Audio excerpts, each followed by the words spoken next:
Hello friends, welcome to Bharati's kitchen. ఈరోజు వీడియోలో అందరికీ ఇష్టమైన స్పెషల్ రెసిపీ గారెల్ని ఎలా ప్రిపేర్ చేసుకోవాలో చూపించబోతున్నాను.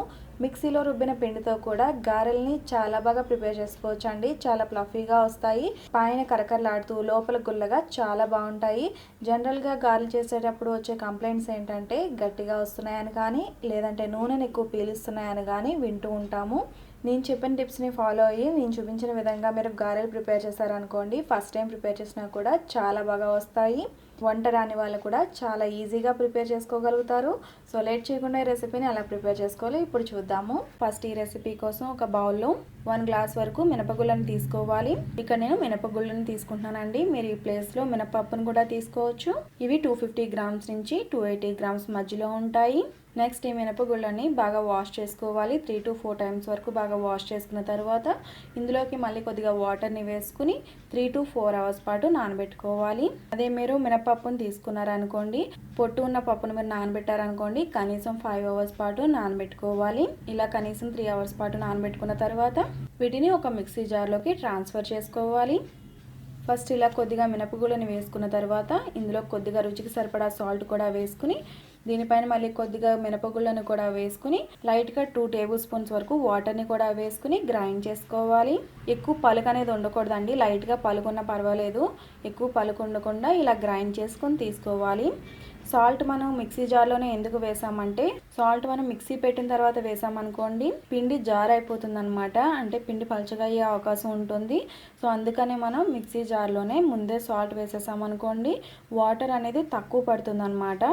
నేను తీసుకున్న పప్పుని 2 సార్లు మిక్సీ జార్లో వేసుకున్నానండి. పప్పు మొత్తం కూడా ఒకసారి మిక్సీ జార్లో వేసేయకుండా కొద్దిగా వేసుకుంటూ గ్రైండ్ చేసుకోవాలి. నేను టోటల్గా 2 సార్లుగా గ్రైండ్ చేసుకున్నాను. సో పిండి మీకు చూడడానికి ఈ కన్సిస్టెన్సీలో ఉండాలండి. వాటర్ ఎక్కువ అసలు వేయొద్దు. మీరు వాటర్ ఎక్కువ వేసినట్లయితే పిండి మరీ జారుగా అయిపోతుంది. అప్పుడు మీకు ఆయిల్ ఎక్కువ పీల్చేస్తుంది అనమాట. మీకు గారెలు వేసుకోవడానికి మార్నింగ్ టైం సరిపోవట్లేదు అనుకోండి, ఈ పిండిని ఇలా ప్రిపేర్ చేసుకున్న తర్వాత దీన్ని మీరు ఫ్రిడ్జ్లో కూడా స్టోర్ చేసుకోవచ్చు. సో ఇప్పుడే నేను గారెలు వేసేస్తున్నాను కాబట్టి ఇందులోనే బాగా సన్నగా తరిగిన 3 టేబుల్ స్పూన్స్ వరకు ఉల్లిపాయ తరుగును కూడా వేసుకోవాలి. అంటే చిన్న ఉల్లిపాయ అనుకోండి, ఒకటి సరిపోతుంది. పెద్ద ఉల్లిపాయ అయితే హాఫ్ చెక్క అయితే సరిపోతుంది అనమాట. నెక్స్ట్ ఇందులోనే 2 పచ్చిమిర్చిని బాగా సన్నగా తరిగి వేసుకోవాలి. నెక్స్ట్ ఇందులోనే 1 స్పూన్ బాగా సన్నగా తరిగిన అల్లం తరుగును కూడా వేసుకోవాలి. నెక్స్ట్ హాఫ్ స్పూన్ జీలకర్ర, అలాగే బాగా సన్నగా తరిగిన కరివేపాకు, అలాగే బాగా సన్నగా తరిగిన కొత్తిమీరని కూడా వేసుకుని, అలానే లాస్ట్లో ఇందులో 2 చిటికెళ్ళ వంట సోడాని కూడా వేసుకోవాలి. ఎందుకంటే మనం గ్రైండర్ జార్లో రుబ్బుకున్నట్లయితే వంట సోడా వేయాల్సిన అవసరం లేదండి. కానీ మిక్సీలో రుబ్బుకున్న పిండికి మాత్రం కొద్దిగా వంట సోడా వేసుకుంటేనే గారెలు గుల్లగా వస్తాయి. ఇంగ్రీడియంట్స్ అన్నీ వేసుకున్న తర్వాత బాగా మిక్స్ చేసుకోవాలి. మిక్సీ జార్లో రుబ్బుకున్నప్పుడు వాటర్ ఎక్కువ పడదండి, చాలా తక్కువ వాటర్ మాత్రమే పడుతుంది.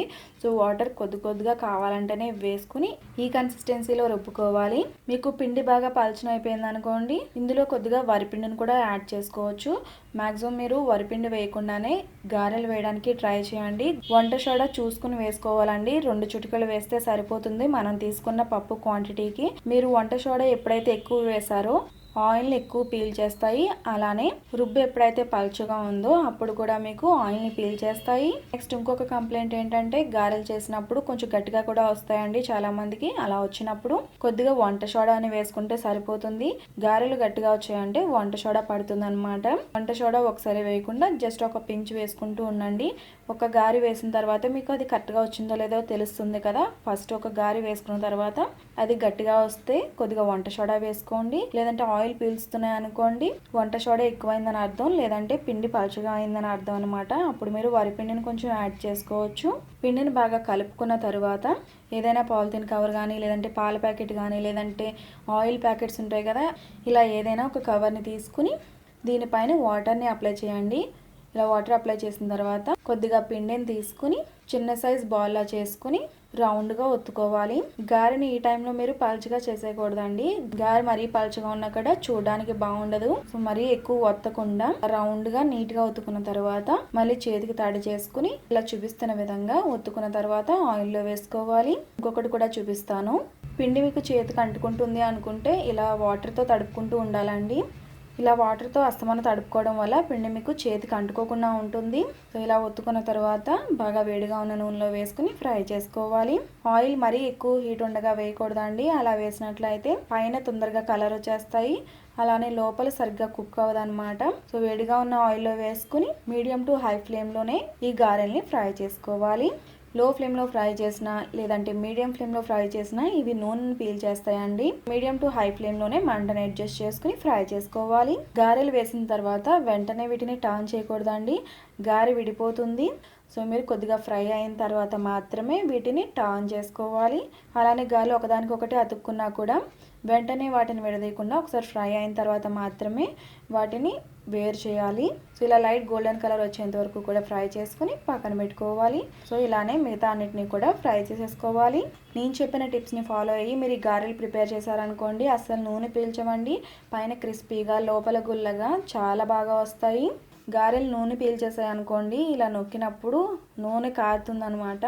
సో చూసారా, మనకి ఇలా నొక్కుతున్నా కూడా అసలు నూనె అనేది రావట్లేదు, చాలా కొద్దిగా మాత్రమే మనకి చేతికి అంటుకుంటుంది.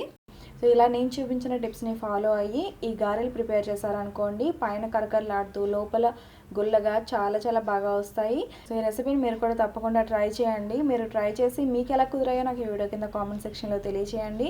ఈ రెసిపీ మీకు నచ్చితే తప్పకుండా లైక్ చేయండి. రెసిపీ ఎవరికైనా హెల్ప్ అవుతుంది అనుకుంటే రెసిపీని తప్పకుండా మీ ఫ్రెండ్స్ అండ్ ఫ్యామిలీస్కి షేర్ చేయండి. మరిన్ని మంచి రెసిపీస్ కోసం నా ఛానల్ సబ్స్క్రైబ్ చేయండి. అలాగే తర్వాత వచ్చే బెల్ ఐకాన్ కూడా క్లిక్ చేయండి. Thanks for watching.